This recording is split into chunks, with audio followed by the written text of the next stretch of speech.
Abra sua Bíblia em Mateus capítulo 19.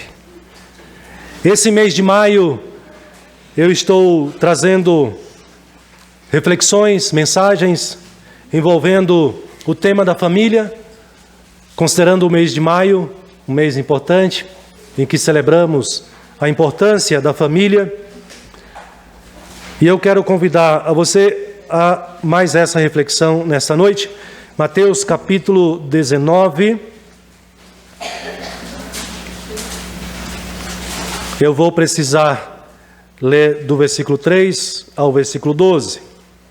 Acompanhe aí mesmo, assentados, essa leitura. Vieram a ele, Jesus, alguns fariseus e o experimentavam, perguntando: é lícito ao marido repudiar a sua mulher por qualquer motivo? Então respondeu ele: não tendes lido que o Criador, desde o princípio, o fez homem e mulher, e que disse: por esta causa deixará o homem pai e mãe e se unirá à sua mulher, tornando-se os dois uma só carne? De modo que já não são mais dois, porém uma só carne. Portanto, o que Deus ajuntou, não separe o homem.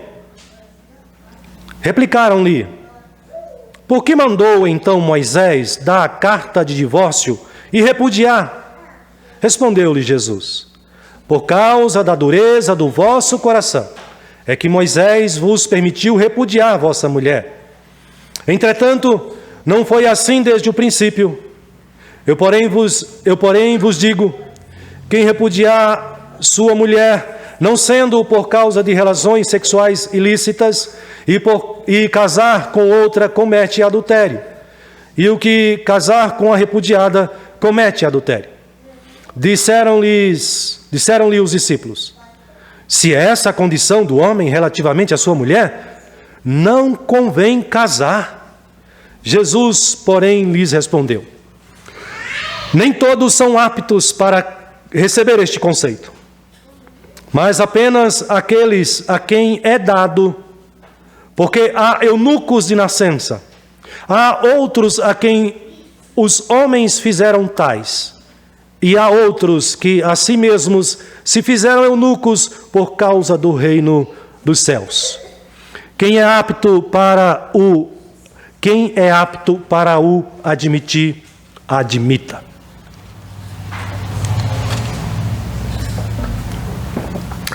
Queridos, eu sei que esse texto, você pode estar pensando aí, é um texto difícil, é um tema espinhoso, mas não podemos saltar por cima de partes da palavra de Deus. Temos que entender todo o desígnio de Deus, toda a vontade do Senhor. Na semana passada, eu fiz a minha exposição na primeira parte desse texto. E agora eu quero concluir, dando sequência à resposta de Jesus a essa pergunta que esses fariseus fazem para o Senhor Jesus Cristo. E vocês se lembram, e o texto mesmo já nos diz aí, da intenção desses homens ao fazer essa pergunta para Jesus Cristo. A intenção deles era uma intenção maligna. Eles queriam provar o Senhor, queriam testar o Senhor. Mas nós já aprendemos nesse texto aqui algumas coisas essenciais. Esse texto se propõe a nos ensinar princípios valorosos, importantíssimos para o fortalecimento da família, que tem sido tão atacada em nossos dias também. E que nós, como cristãos, temos a responsabilidade, temos o dever de resgatar esses ensinamentos e aplicá-los à nossa própria casa, à nossa própria família também, cumprindo assim a vontade do nosso Deus que está nos céus e que fala por meio da sua palavra. Então, eu disse naquele domingo passado que nós aprendemos nesse texto o projeto de Deus para a humanidade é revelado aqui. E qual é esse projeto? É a família. Deus, quando cria o mundo, no ato da sua criação, ele está pensando na família, ele tem um projeto, que é a família. E esse projeto, ele é revelado na criação. No ato da criação de Deus, Deus então, ao dizer que criou homem e mulher, ali Deus revela o seu plano para a humanidade, que é a família. E nós podemos observar isso, como vimos no versículo 4. Quando o próprio Jesus, respondendo a esses fariseus, ele diz que Deus criou o homem e criou a mulher para que os dois fossem unidos. Então Deus revela o seu plano para a humanidade, o seu projeto, que é a família, logo no início da criação do mundo. Em segundo lugar, eu disse para os irmãos que Deus revela um meio para que a família seja constituída. E um meio legal, um meio legítimo, um meio ordinário para um homem se unir a uma mulher, desde o início, sempre foi o casamento. Hoje nós chamamos de casamento, nem sempre foi chamado assim. Mas para que o homem se unisse à sua mulher, ele precisava se submeter a preceitos legais. E é interessante quando a gente lembra de um dos primeiros casamentos, de história de casamento, que é narrado nas Escrituras, que é o filho de Abraão, Isaac. Ali você tem alguns princípios estabelecidos pelo próprio pai, aliás, na época, de Isaac, quando ele decide que o seu filho precisa casar, ou ser casado. Não foi de qualquer jeito. Não foi um compromisso informal. Ali você tem, na narrativa do Gênesis 24, você tem alguns princípios importantíssimos. Quando Abraão chama o seu servo e manda que ele busque uma esposa para o seu filho, primeira coisa que nós observamos ali é que há a exigência de um juramento. Tão sério é o compromisso ali na ocasião. Abraão pede que o seu servo se submeta, faça um juramento de que ele vai cumprir exatamente tudo o que Abraão, o pai de Isaac, determinou para o casamento do seu filho. Segunda coisa importante ali, a gente observa que ao escolher, e esse princípio aqui é interessante para nós hoje, a preocupação maior de Abraão foi que o seu servo escolhesse uma moça que fosse dentre o povo da aliança. Não podia ser filha de pagãos, dos cananeus ou cananitas. E o servo teve que assumir esse compromisso.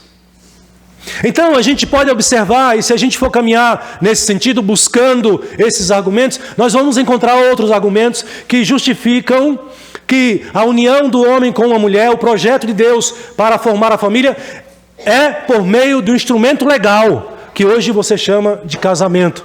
Nós chamamos de casamento, uma união legal. É tão legal hoje que o jovem, o rapaz e a moça, quando vão casar, acho que vocês passaram por isso também recentemente, essa informação é publicada no Diário do Município. Ou seja, é uma informação que precisa ser publicada para que todos testemunhem. E nós falamos ainda, em terceiro lugar, que esse projeto de Deus, família, através do casamento, e Deus diz, o casamento é permanente, é indissolúvel. Esse é o plano de Deus. Resumidamente, está aqui.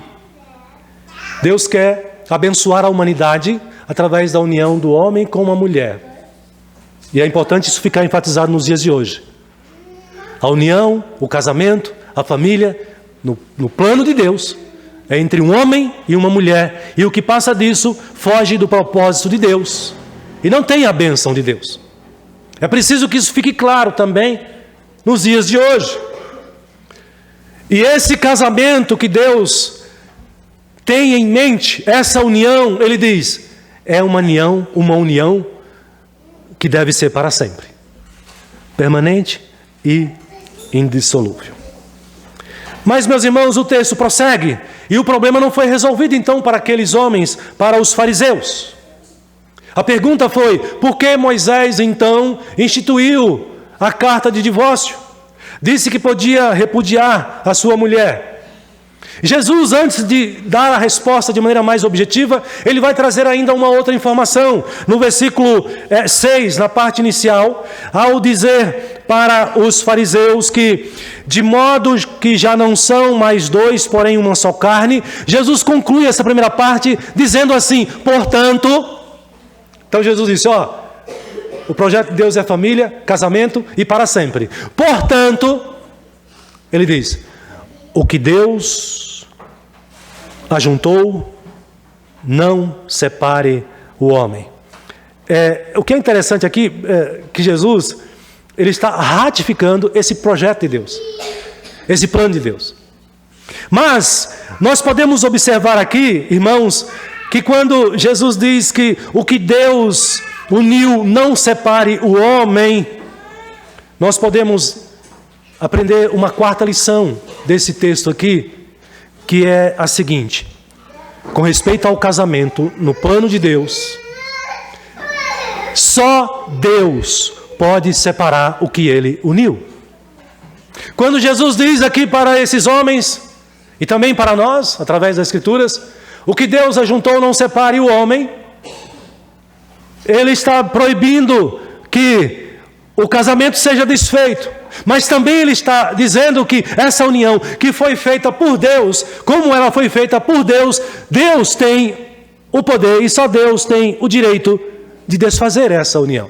E é muito interessante quando você segue estudando a Bíblia e tem em mente esse ensinamento de Jesus Cristo.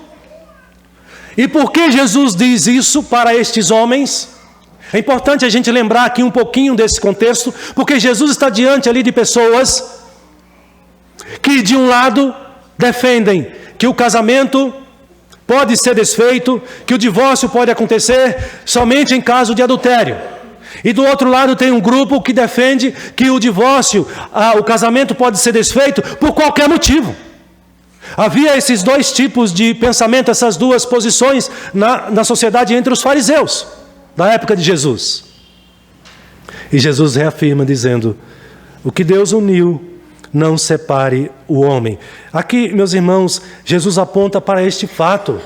Se foi Deus quem uniu, se foi Deus quem criou o casamento, então só Ele pode desfazer o casamento. E aí quando você vai lá para o apóstolo Paulo nos lembra dessa verdade.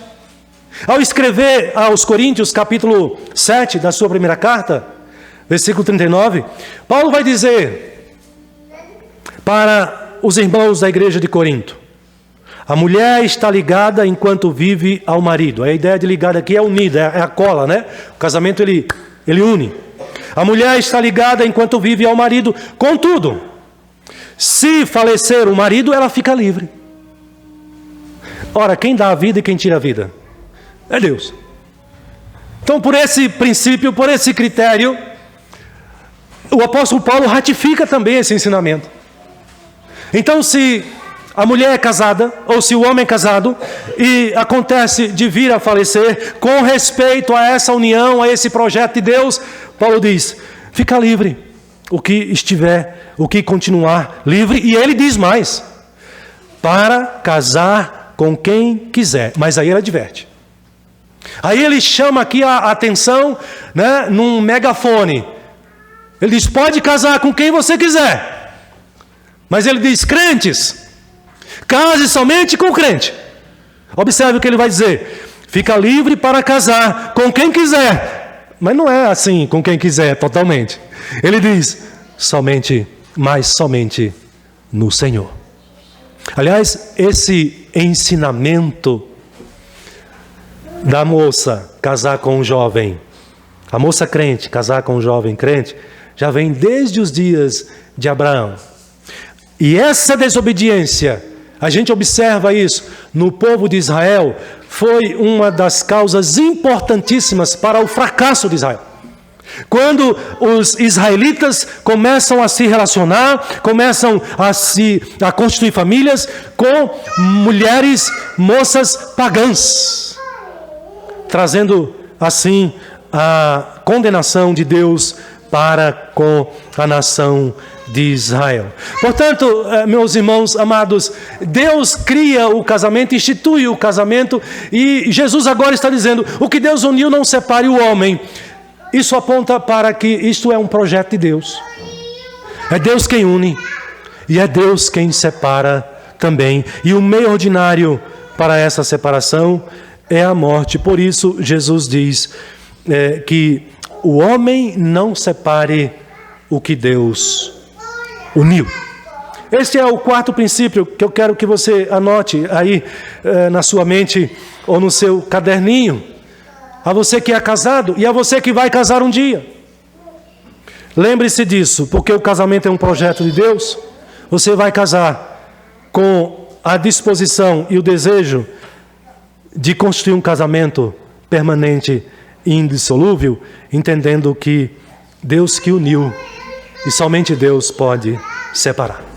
Mas, pastor, a pergunta continua. Os fariseus estão perguntando, e qual foi a resposta de Jesus para o divórcio? Quando eles perguntam para Jesus, replicaram-lhe, então, por que Moisés mandou dar a carta de divórcio e repudiar a sua mulher? Agora vem a resposta de Jesus. O que é o divórcio? O divórcio, meus irmãos, nada mais é do que uma concessão.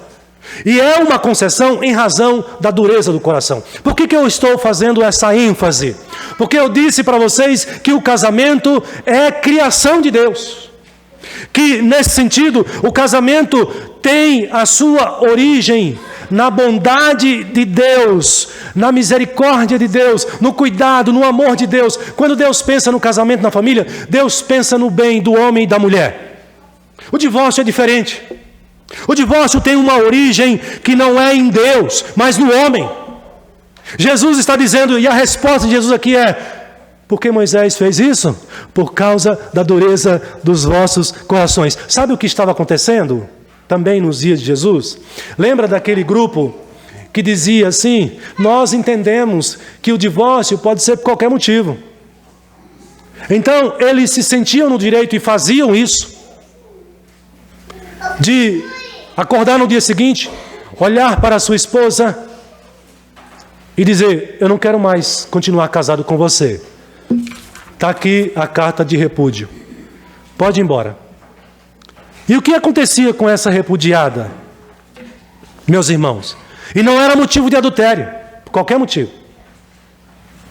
Por isso que nos dias de Jesus nós vamos encontrar a situação de muitas mulheres desamparadas. Havia viúvas, mas também havia mulheres nesse contexto aqui. Não tinha limites, não tinha regras.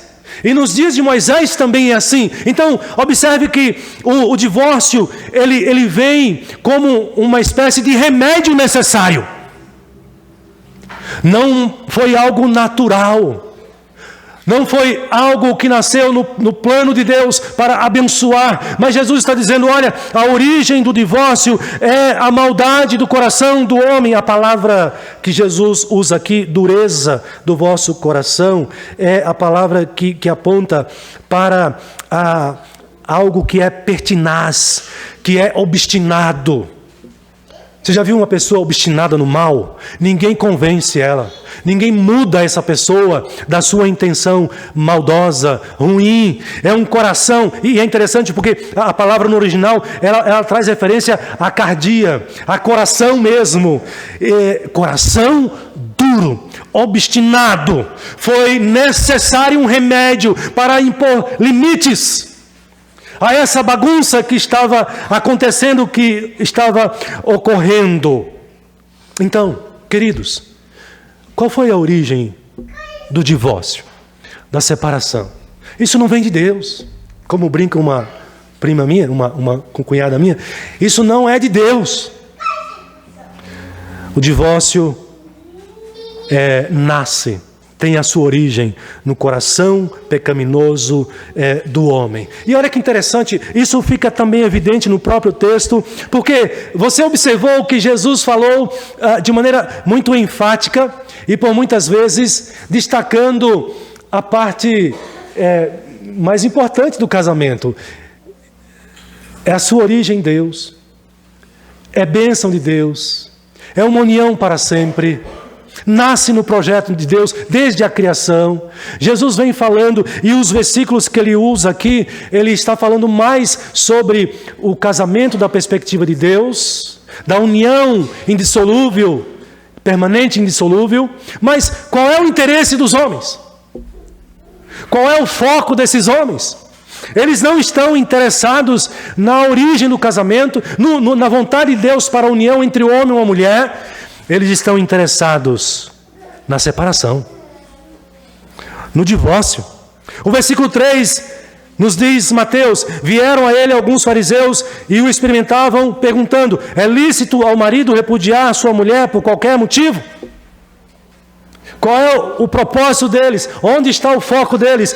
O versículo 7, eles voltam novamente. Jesus não responde inicialmente a pergunta, porque ele vai trabalhar isso na cabeça deles, mas observe que eles têm em mente a separação, não a união. E no versículo 7 o que eles dizem? Replicaram-lhes. De novo eles chamam a atenção para o assunto. Por que mandou então Moisés dar carta de divórcio e repudiar a sua mulher? Esses homens não estão interessados no que Deus quer, na vontade de Deus para a humanidade, no casamento sendo constituído de maneira correta e perfeita. Esses homens estão interessados nos seus próprios desejos pecaminosos. Eles querem a separação. Eles querem constituir ou casarem-se com outras mulheres e outras, se aventurando, quem sabe, nesse seu desejo pecaminoso e egoísta.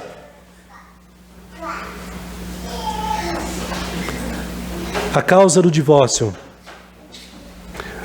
a dureza do coração humano e o seu propósito foi de frear essa pecaminosidade na sociedade nos dias de Jesus Cristo. Talvez como os fariseus, dos dias de Jesus, nós hoje não estejamos assim também tão interessados no plano de Deus para o casamento. Talvez o nosso coração é mais provocado, é mais despertado para o divórcio, as suas causas. Então alguém casado, que está passando por uma crise no seu casamento, busca aconselhamento com uma outra pessoa. É muito provável que o conselho que esse cônjuge vai receber vai ser: larga dessa pessoa, separa. O que você está fazendo com ele? Pare de ser besta, pare de sofrer. Hoje em dia isso é normal. Eu estou fazendo uma relação, uma ponte com aqueles fariseus. Jesus está insistindo e dizendo: olha, por que Deus criou o casamento? Por que Deus criou o homem e mulher? Qual é o propósito? Deus deseja que você viva para sempre, enquanto Ele permitir com vida, com o seu marido, com a sua esposa. Não é que você não vai ter dificuldades, você vai ter problemas, mas quando você tiver problemas, lembre-se do projeto de Deus. E por temor a Deus, busque superar, busque lutar e vencer. Não se entregue à dureza do seu coração. Não se entregue aos desejos do seu coração. Meus irmãos, em Cristo Jesus, casais crentes, casais que constituíram e estão constituindo agora o seu casamento, o seu lar, em Cristo Jesus. Agora, em Cristo Jesus, E é isso também que ele está nos ensinando aqui. Você é chamado a constituir o seu casamento para a glória de Deus. E como você faz isso? Cumprindo o propósito de Deus para o seu casamento. Meus irmãos, o divórcio não foi instituído por Moisés como uma solução para os seus problemas do seu casamento. Estou passando por um problema muito sério. A solução é o divórcio. Não! O casamento, como já lembramos aos irmãos, foi instituído como um remédio necessário quando pode se aplicar nas condições que o próprio Senhor Jesus determina aqui. Divórcio, adultério, relações sexuais ilícitas, que também envolve o adultério. Mas também pode ser quando um dos cônjuges vive uma imoralidade sexual, infidelidade e algumas outras questões que esse termo contempla aqui. Mas o divórcio não é a solução para os seus problemas no seu casamento. Os seus problemas no seu casamento devem ser resolvidos buscando a direção de Deus na sua palavra, buscando o conselho de irmãos confiáveis, de presbíteros, do seu pastor. Mas não pensem como esses fariseus, e não tenham essa disposição que tinham também esses fariseus. Lembre-se que a origem do divórcio está no coração, na dureza do coração. Não foi plano de Deus para o homem e para a mulher. Meus irmãos, nós como cristãos, o nosso foco deve ser o mesmo de Jesus e não dos fariseus. Qual é o foco de Jesus? No projeto de Deus para o casamento. Os fariseus estavam interessados no divórcio, mas Jesus chama você e eu a estar interessado no plano de Deus para o casamento. Como cristãos, então, nós somos desafiados a isso.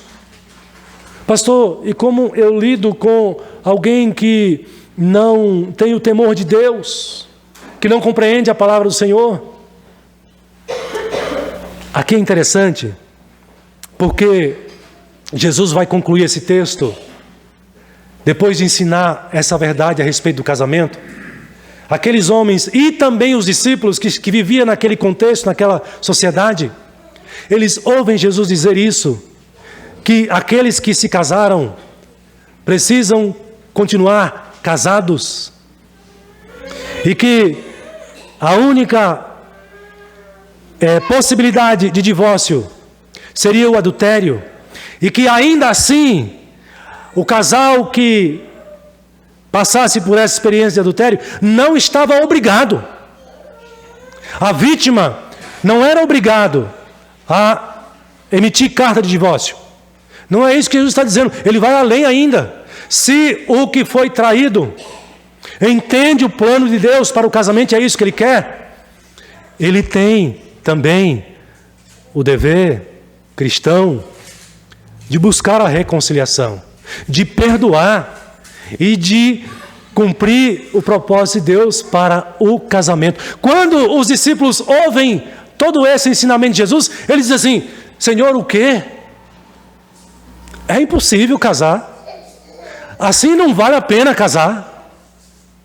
E Jesus diz então, e esse é o meu último ponto nesta noite, Jesus vai dizer o seguinte: de fato,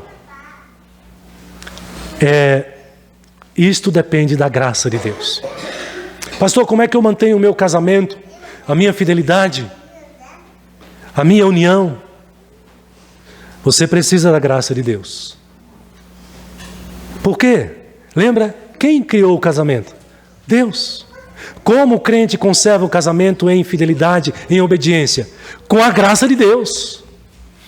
Ore, busque, clame ao Senhor, a graça do Senhor, para que você vença e mantenha o seu casamento com saúde, com firmeza, até o final. Os discípulos respondem para Jesus: se é tal o caso, então é melhor não casar. Mas aí Jesus lembra que há pessoas que não foram chamadas para o casamento. E aqui Jesus fala de 3 tipos de eunucos, que já havia também nos dias de Jesus. E ele fala então daqueles eunucos, pessoas que nasceram com alguma deficiência, alguma enfermidade crônica, congênita, e que não se davam ao casamento, por nascença. Ele vai dizer também que havia, e há, em alguns países, aqueles que os homens os castraram, né? E por isso não podem casar-se. E aqui era muito comum, nas épocas dos reis, haviam eunucos que eram homens castrados, que eram convocados pelos reis para cuidarem dos haréns dos reis, das mulheres dos reis. Certamente Salomão teve vários eunucos. Mas Jesus lembra ainda de uma terceira classe de eunuco, que eram aqueles que a si mesmos se faziam eunucos por causa do reino de Deus.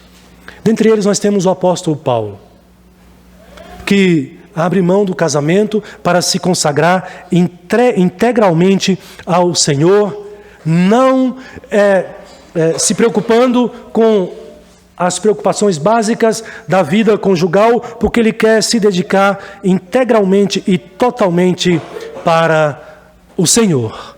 Então Jesus diz: olha, de fato, o casamento é possível, cumprir o plano de Deus, o projeto de Deus, mas para isso você precisa da graça de Deus. A fidelidade conjugal requer a graça de Deus. Você tem orado pelo seu casamento? Você tem orado pelo seu esposo, pelo seu cônjuge?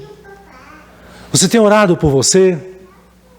Você tem pedido para Deus guardar o seu casamento, fortalecer o seu relacionamento conjugal? Você tem pedido a graça de Deus para que isso aconteça? Como eu disse no início, meus irmãos, a nossa sociedade, ela intenta contra o casamento, contra a família. O casamento, a família sofre vários ataques nos dias de hoje. Nós, como cristãos, não podemos aderir a esse tipo de posicionamento e a esses pensamentos. Nós, como cristãos, precisamos lutar contra essa banalização do casamento, porque nós entendemos que é um projeto que vem de Deus, é uma criação de Deus. Em segundo lugar, como cristãos, nós precisamos ter cautela, nós precisamos ter cuidado com o que nós ouvimos, os conselhos que você ouve com respeito ao seu casamento. Seja prudente. Quando você ouve palavras e conselhos como esse, seja feliz, não seja boba, não seja tolo, vai aproveitar a sua vida. Lembre-se dos ensinamentos de Deus sobre o casamento. Seja prudente. O seu compromisso é com Deus, não é com a sociedade, não é com os homens. Zele pelo seu casamento. Uma terceira aplicação, ainda nesta noite: cuidado com os seus próprios pensamentos e os seus próprios desejos em relação ao seu cônjuge, e principalmente nas crises. Principalmente nas crises. Coloque o seu coração diante de Deus. Não se entregue ao seu coração, porque ele é pecaminoso. E uma última aplicação, meus irmãos.